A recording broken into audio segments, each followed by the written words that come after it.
Elly De La Cruz nearly single-handedly beat the Pittsburgh Pirates last night, but the Reds fell just short. We'll tell you why. We're still in camp. All hope is not lost. We're going to break it down on today's Locked On Reds.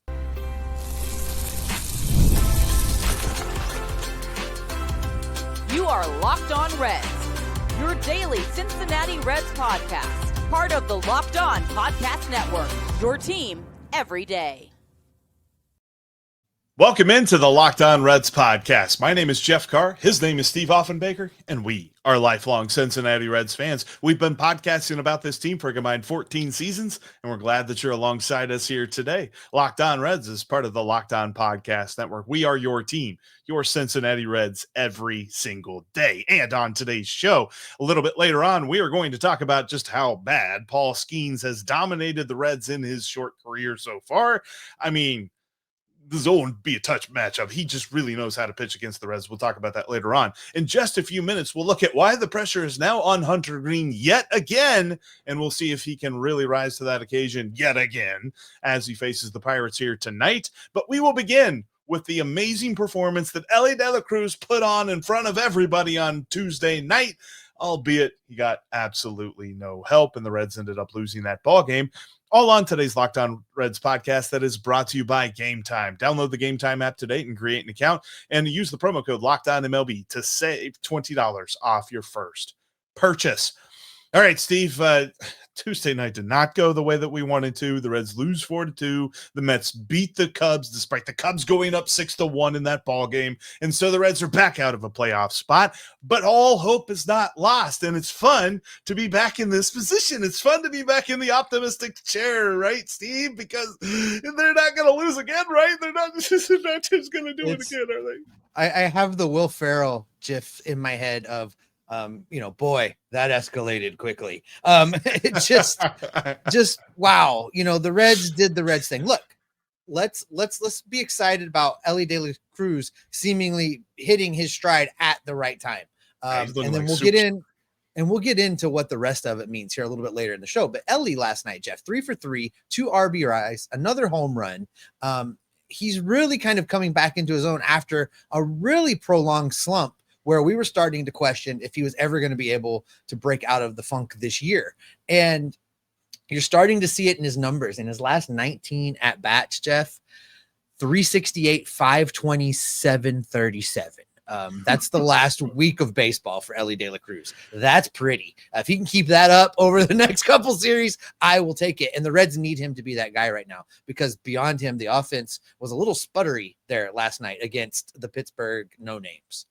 Yeah, I think this was the last time that Elly should bat in the not top third of the order again. I think that the Reds should move him to second. I think it should be TJ Friedl 1, Elly De La Cruz 2nd, and then we can kind of figure out who hits third from there. Because I think while he hit third this year, he did all right, but that's not his strength. His strength is to be the bringer of chaos. His strength is to be, he can be the RBI guy if guys are on base in front of him. But quite frankly, his main goal is to be that guy on base in front of everybody else and get brought in. Oh, by the way, he can hit that home run as well, too. I mean, my gosh, the home run that he hit was absolutely clobbered. For what they say, I think it was 415 feet, but on the StatCast projection, it got up to 127 feet in the air. I mean, this thing brought rain on a night that rain was forecasted. And actually it didn't rain, which was the funny part. But no, all in all, I'm loving what I've seen from him recently, because if I was going to tell you, other than the Reds somehow making a miraculous run back into the playoff picture, the one thing that I wanted to see the rest of the year was Elly getting right. And Elly is getting right, even in the field. Yeah, and you look at the bigger picture. I know that was a small sample size I gave you the last week. I mean, he's been incredibly hot the last week, but the last 2 weeks, if you go out even further, it's not quite as stellar, but 260, 373, 440 over the last 2 weeks. You could start to see it a couple weeks ago where he was figuring it out. And I think the move to drop him in the lineup was a good one. I agree with you. Probably for the remaining games, the remaining 5 games, get Elly back up there high in the lineup and kind of see if he can do some Elly things. I know a little bit later we're going to talk about the fact that the Reds weren't able to run on the worst catcher in baseball last night. And there weren't really very many guys on base to do it, but I would love to see Elly high in the lineup, and let's see if he can use his legs and create some chaos. If TJ Friedel can create some chaos and get the Reds these next 2 wins. They got to win these 2. I said all hope is not lost. And I mean that, because what we said yesterday was they had to go 2-1 against the Pirates. Well, there was their one. They got to win the next 2.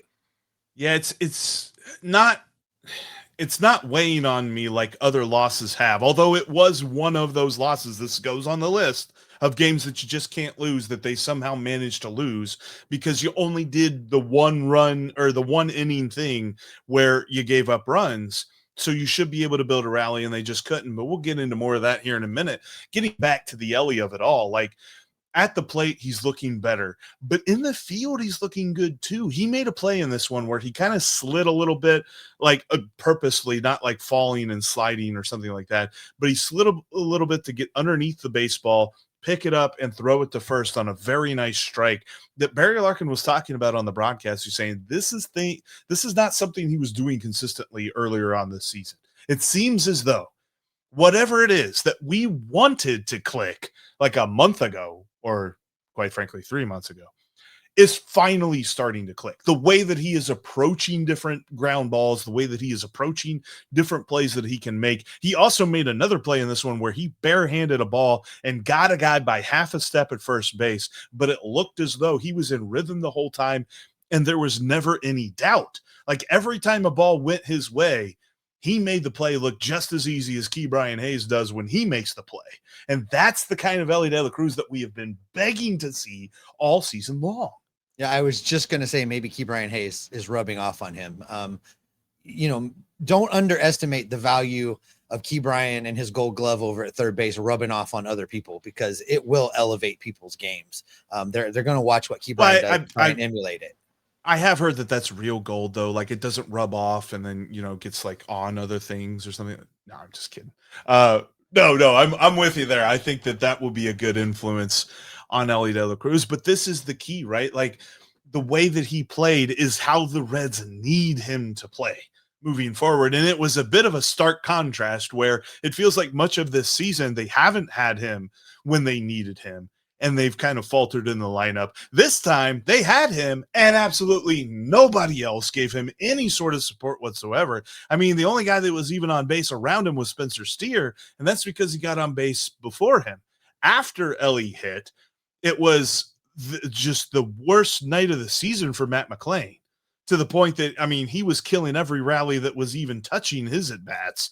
And I hate that for him, because he's looked a lot better here recently, but what have you done for me lately? That's what we do in professional sports. And what you did on Tuesday night, if your name was Matt McLain, was not good. Yeah, Matt McLain's last 2 weeks have not been great, Jeff. That's 15 games, 146, 196, 271. Just when it looked like he was turning that corner and going to be able to provide some spark, he kind of slumped back down again. I think he's going to be happy to get into the offseason and just start over next spring training and come in fresh and healthy and be ready to go. It's been a hard year for Matt McLain. But I stand by what I said way back when, which was I'm glad they didn't send him down, because there was nobody better to call up. Maybe you get Sal Stewart in some more right now while Matt is slumpy, but you do take a defensive step down when you do that. So I'm not sure what the right answer is, but Elly and McLain as the 1-2 up the middle is a really good combination up the middle. Is it Sal Stewart at second? They played him at second a little bit. I'll say this, like you say about the 2 weeks, like if you expand it out further, there's a 22 game sample size for Matt McLain where he's slugging 500. So it seems as though some things were clicking and maybe some things have stopped clicking, and it's just the ebb and flow nature of this game of baseball. But I think that there's something more to what he's been doing recently. Everybody was acting as though he absolutely had no business batting sixth last night. I don't necessarily think it is a, this guy cannot bat here, this guy should bat here situation. I think Terry Francona is trying to show to the front office that this lineup is anything but set, and he needs all the help he can get this offseason, and whatever works. And it's not necessarily because it was quite planned out. He's just trying to see if he can put the hot hand in the right spot. Well, what I know is that the lineup, with the exception of Elly, did not work last night. And that means the pressure cooker is on for Hunter Greene. He is going to have to deliver in a big, big way. We're going to talk about that coming up next. What do you get when you have a bald eagle standing on top of a silverback gorilla riding a T-Rex? Confidence, pure confidence. And if you're looking for something beyond the usual pill, it's time to meet Rugiet Go Long. That's exactly where Rugiet Go Long comes in. It gives you the confidence. It isn't just another ED pill. It's a total game changer for confidence. Go Long combines 2 doctor-trusted medications in one dual-action formula so you can get hard and go the distance. The process is simple. Connect with a board-certified doctor 100% online, and if prescribed, your treatment ships discreetly right to your door. Are you ready to level up your confidence in the bedroom? Head to Rugiet, RUGIET.com, and use the promo code LOCKEDONMLB for 15% off your first order. That's RUGIET.com,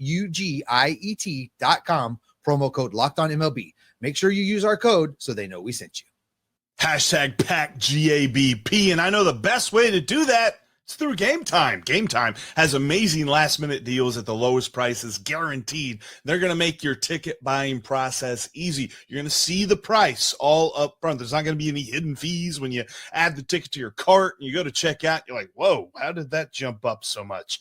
Gametime doesn't do that to you. They put the price all in front of you so you know exactly what you pay. Steve and I use Gametime all the time. I cannot recommend Gametime enough. It's so easy getting your tickets. The process is seamless. You don't have to wait a long time, and then boom, tickets are on your phone. Scan them, go on into the ballpark, and have a great time watching this Reds team get to the playoffs. Download the Gametime app today. Create an account and use the code LOCKEDONMLB to save $20 off your first purchase. So yeah, pack GABP with an extra $20 off your first purchase at Gametime. Download it today and use that promo code LOCKEDONMLB. Swipe, tap, ticket, go. Download Gametime today. Make sure you click the subscribe button and the notification bell so you get all of the great content we've got coming your way here on the Locked On Reds. You get Locked On Reds Monday through Friday with Jeff and I. You get Tim Daniel after each and every game live with the Reds postcast, and hopefully you're going to get some playoff baseball from all of us if the Reds get it together. Well, for that to happen, Jeff, Hunter Greene is going to have to be the ace again. He's going to have to duplicate his performance from his last start against the Cubs and go out there and get it done. Could it be another 1-run game? 1-0? I think so, because he's facing Paul Skenes, and we're going to talk about what Skenes has done against this Reds team in a little bit later in this show. But Hunter is going to have to step up. This is not one of those games where he can be like a little lackadaisical about what he's doing up there. He's going to have to go out there and get those outs. Especially, I think there's twofold. I mean, obviously it's because of who he's facing, but also because of where the bullpen is. I know they just had an off day, but really where they're headed these last 5 games of the season, even just a 7-inning performance from Hunter Greene would go a super long way to helping this bullpen for the final stretch run of the season and hopefully into the wild card series. He is the most fresh pitcher in this staff right now. You know, nobody else in this roster has as little pitching time as he has, his innings and things like that. I think overall, like, he is poised to really help this team out. And if you fall back on his career experience against the Pirates, it's pretty good. As much as we're going to talk about how Paul Skenes has dominated the Reds, Hunter Greene's done a pretty good job of dominating the Pirates in a short tenure in the major leagues as well. Yeah, and looking at his overall season, I think we can't emphasize enough that he is the freshest arm in this rotation right now. This is just going to be his 19th start. He's thrown just over 100 innings so far, Jeff. He's 101 2/3 innings pitched for the Reds this season. I think this is the time where we need him to shine.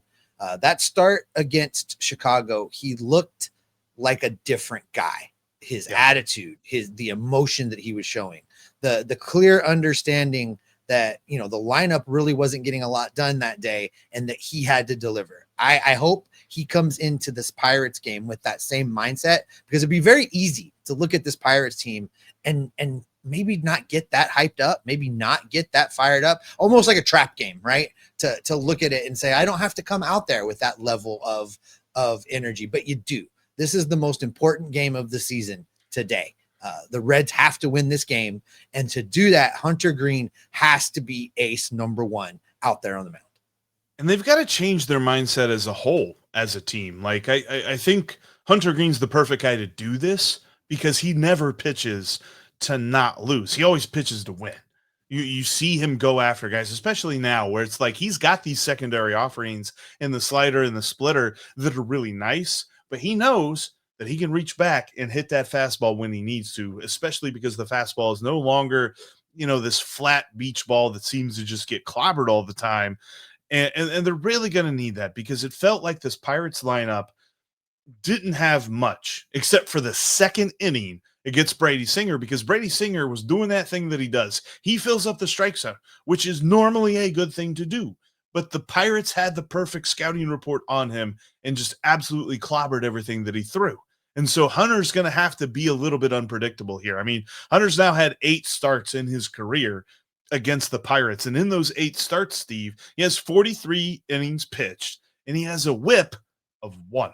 Literally 1.000. You don't really see that very often. Usually it's like 1.034 or something like that. He literally gives up 1 base runner per inning. And in those 43 innings, Steve, he has given up just 3 long balls. So we're talking about a situation once again where it seems like the Reds are at least situated to put themselves in a good spot to win, albeit against the competition in Paul Skenes, that it will be tough. But if you can force him out of the ball game after like the 6th inning and get into this Pirates bullpen that outside of Dennis Santana is made up of guys that I feel like they just went down to the local skyline and picked up a few guys that seemed like they could throw a ball plateward, all of a sudden, yeah, these guys are just dominating the Reds lineup. I don't get it whatsoever, but I feel like you can win this game if Hunter Greene can continue his career that he's had against the Pirates. Yeah, and I think you're right about that, like that 7-inning benchmark. If you look at his last several starts, and listen, I'm going to throw out the start in Sacramento just because I can. Everything about Sacramento, and apparently that place is just cursed for the Reds. In that start against the Athletics, Hunter made it 2 1/3 inning, allowed 5 runs on 4 hits. But if you take that out and look at the rest of his starts, the last 4 starts, Jeff, he went 5 innings, then he went 7 innings, then he went 6 1/3 innings, and then he went 9 innings. So 8 innings, eight's even being greedy. 7 innings from Hunter. Keep the Pirates shut down. The Reds can put a couple runs on the board, and let's get the win. Let's just copy paste, because he has done this already. He's faced the Pirates at Great American this year. April 13th, he pitched 7 innings, 2 hits, 1 walk, 8 strikeouts, no runs allowed. I'll take it. That's copy paste. That's what we're going to do. Control. What's it? Command C, Command V. All right, we're good. Now we just got to figure out who the 8th and 9th inning. Yeah, we're looking good. Well, speaking of that 8th and 9th inning, Jeff, we didn't talk about this in the first segment. Let's just sneak it in right here. After Brady Singer's blow up inning, the bullpen did a really good job in yesterday's game. Connor Phillips comes in and pitches an inning and 2/3, striking out 3 guys, 2.82 ERA on the season for Connor Phillips. Graham Ashcraft comes in behind him, pitches an inning, allows a hit, but strikes out a guy, lets no run score. And then Scott Barlow, our undervalued friend, Scott Barlow, comes in and just pitches a clean inning, no walks, no hits, gets it done. 2 names that you didn't hear me say there are Tony Santillan and Emilio Pagan. So they're fresh, rested, and ready to go to piggyback off of Hunter in this game.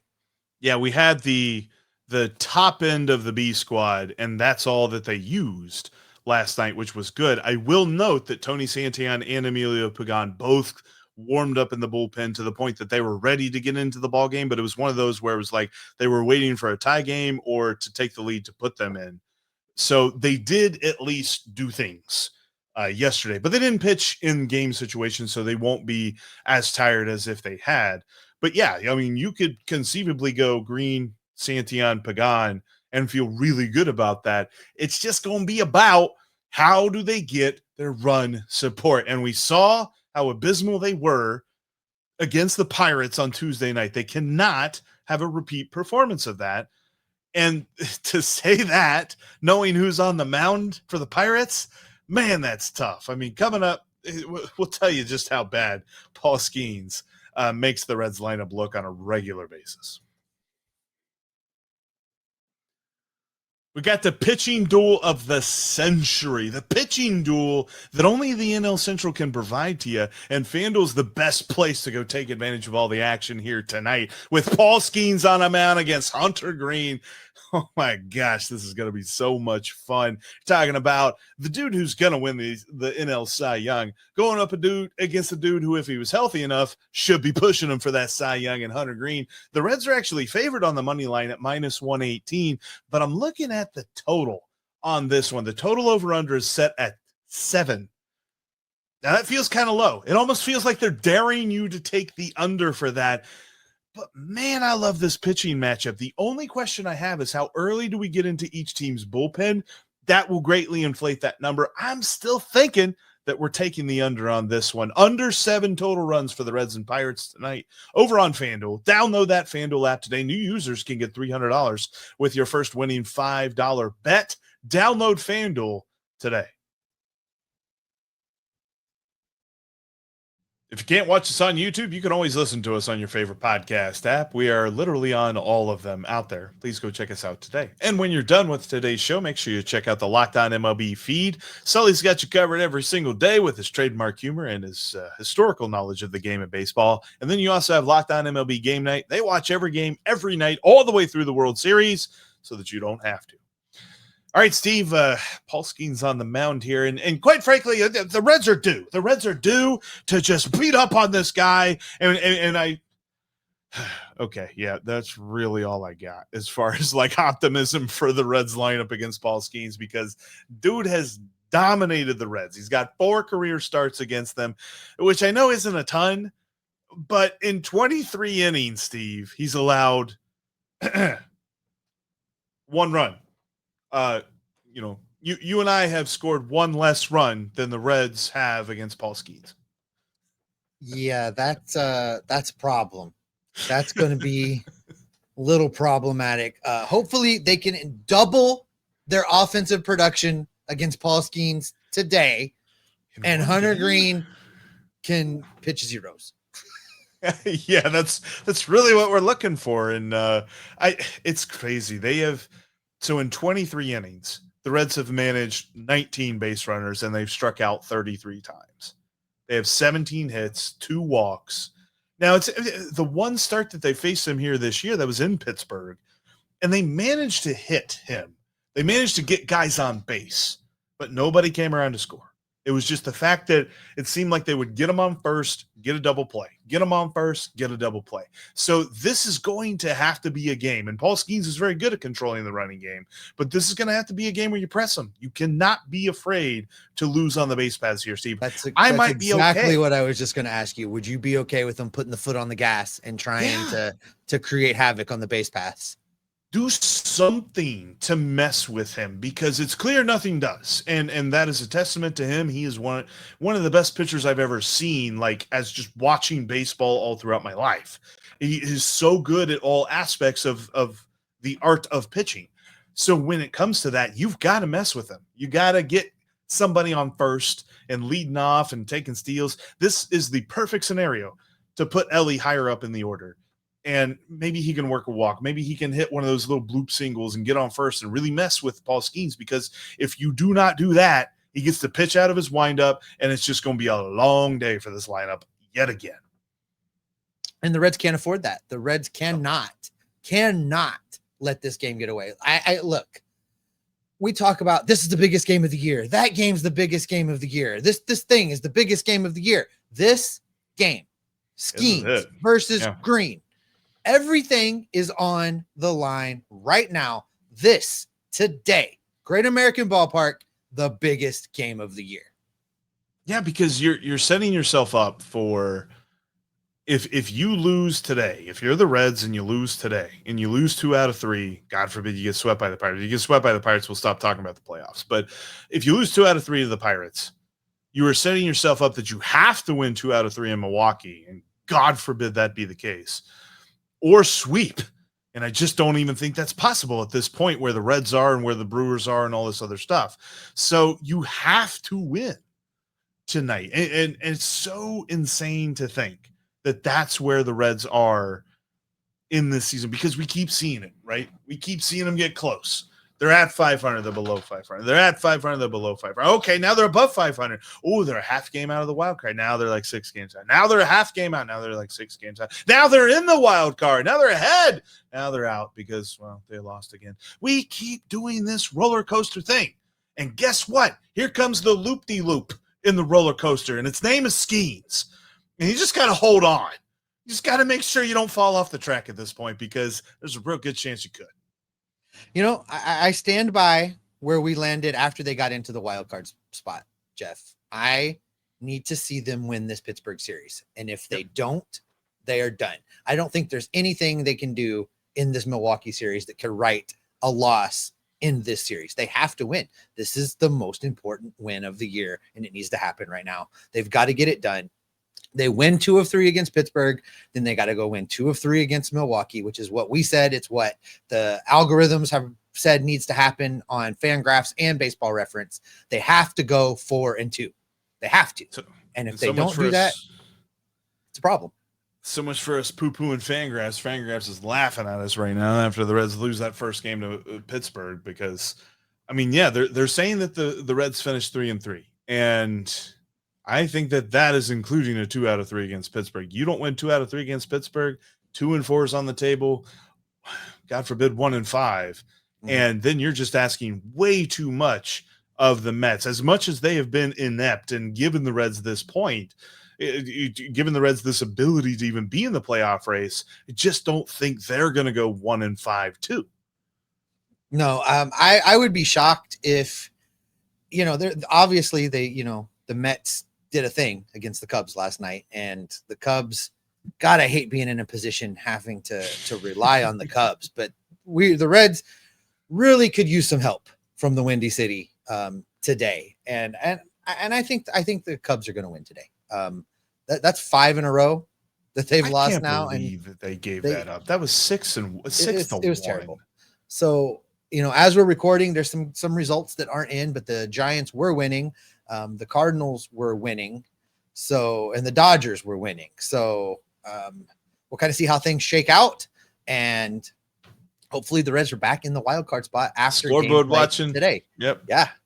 Scoreboard watching late September. I will say I'm very happy that we're in this spot, and I'm very happy that we can be back invested in this team emotionally and really get it all into the hype and all this other stuff. And there were hype videos, and, you know, Nick Martinez was saying things like "can't kill us," and I forget who coined the term the cockroach Reds or whatever. I hate that term, but I get it. I understand what they're saying.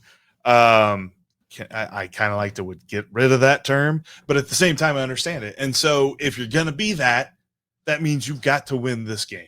You have to. And the hype videos don't mean a darn thing. Pat GABP doesn't mean a darn thing if you lose tonight. And that is where we're going to wrap it up today, folks. That's going to do it for this edition of Locked On Reds. Thanks, as always, for making us your first listen.